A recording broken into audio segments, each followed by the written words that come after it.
Kalau ikutkan 2-3 hari lepas kita ada buat cerita pasal flywheel oil seal kan.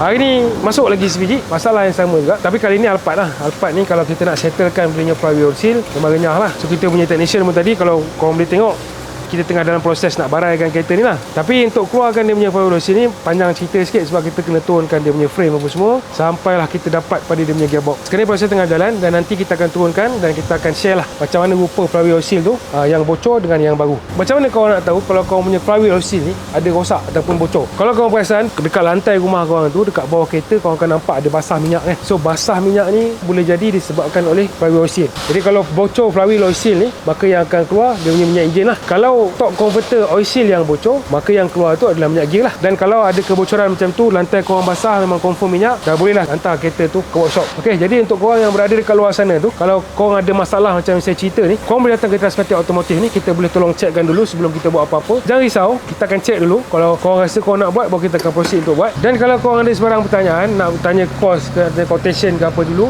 nak tanya lokasi ke kan, boleh klik link di bio dan jangan lupa follow kita punya page Mechanic Transmission. Jumpa lagi.